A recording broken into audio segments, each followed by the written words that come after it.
Your 8-minute question and answer period will now begin. Why is your team the right group to run this project? For the Indigenous Youth Idea Challenge, our team, being based on Treaty 6 territory, have been able to see the impact that our project has in our community. And we have developed the skills working with business professionals to provide the resources for aspiring Indigenous entrepreneurs. What didn't go well this year and what did you learn from it?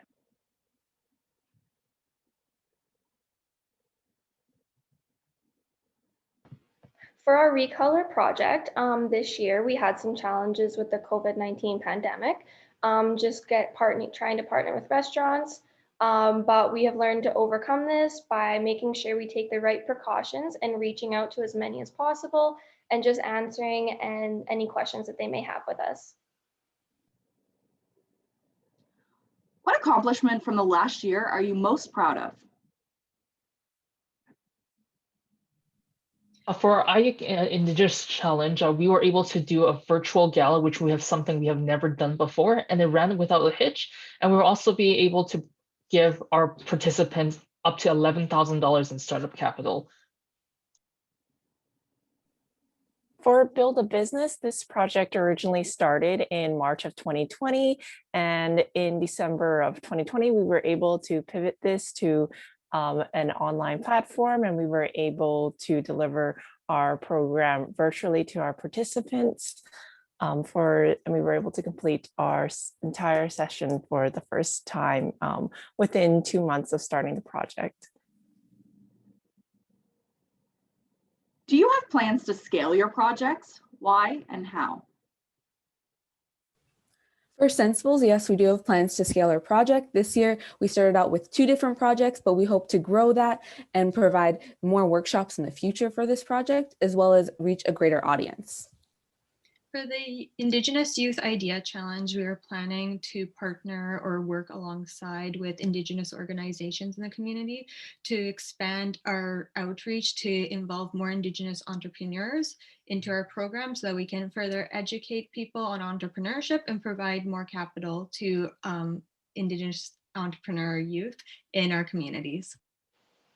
For Recolor, we plan to expand in the coming year by partnering with as many restaurants as we can, and then going to daycares and elementary schools to collect as many crayons as we can to divert the waste from the landfills.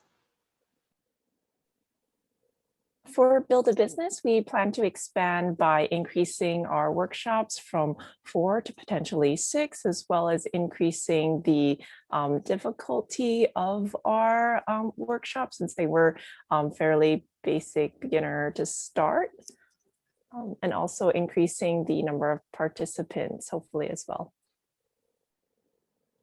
How did you come up with the idea for your projects? The Indigenous Youth Idea Challenge came out of seeing a need to support Indigenous youth entrepreneurs in our province. And from there, we created the project to support them, giving them business knowledge of how to run a business, along with a chance to win some startup capital. For Sensibles, we also saw a need in the community for educating newcomers on how to manage their own debt and improve their financial literacy. So then we decided to provide those workshops. For Build a Business, we had Sask Abilities, our partner with the program, reach out to us because they realized that they do offer people with intellectual disabilities a lot of programs, but they didn't offer anything on entrepreneurship. So we wanted to take advantage of that. For Recolor, we came up with the idea because we saw the waste in restaurants that crayons were one-time use product. And then especially since the COVID-19 pandemic, restaurants have not been able to reuse the crayons until they get small like they used to. Now they just go into the trash. But with Recolor, we can collect those crayons, melt them down, and make new ones. And it's a completely safe process. How did you manage to meet and plan for your projects as a team despite COVID-19 restrictions? Our team has been utilizing the online platform, and we have all our meetings online. Any of our projects that required an in-person component, we made sure we took the right precautions. The only one that required our in-person was our recolor when we go to the restaurants and pick up the crayons and take them back. But when we did that, we made sure we followed all the provincial guidelines. We had our masks on and made sure we followed all of that. And for all our team meetings and bondings, we did all of those virtually, and we did the best we could to still have a strong team. What do you expect your projects to look like a year from now?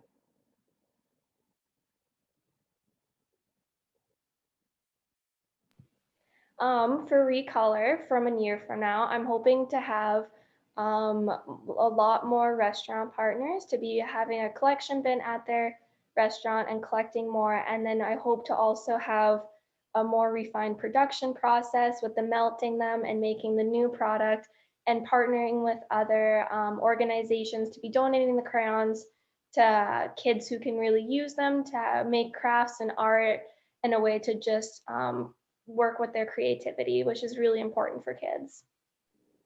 For the Indigenous Youth Idea Challenge, we hope by partnering with an Indigenous organization that we can include more Indigenous insight and input into the project, along with having more Indigenous business professionals teaching the workshops that we have.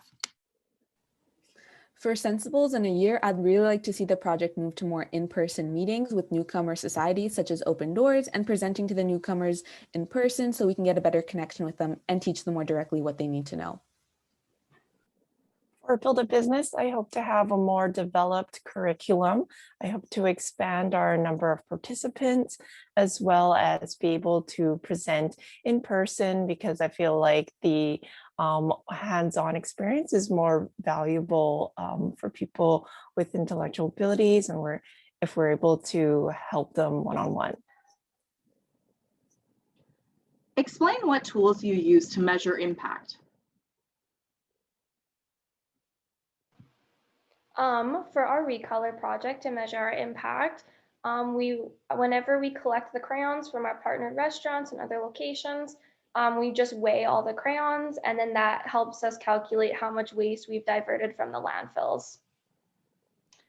For our Indigenous Youth Idea Challenge, we also make sure to do post-up interviews, usually around 6 months after the final gala, which is the time when we give them the money to see how they've used the money to grow their business. For Sensibles, we did something similar. We provided pre and post workshop surveys through Google Forms to make sure and kind of see where our participants' level of financial literacy for that specific topic was before the workshop and after the workshop. Your time has now expired. Thank you, Enactus University of Saskatchewan.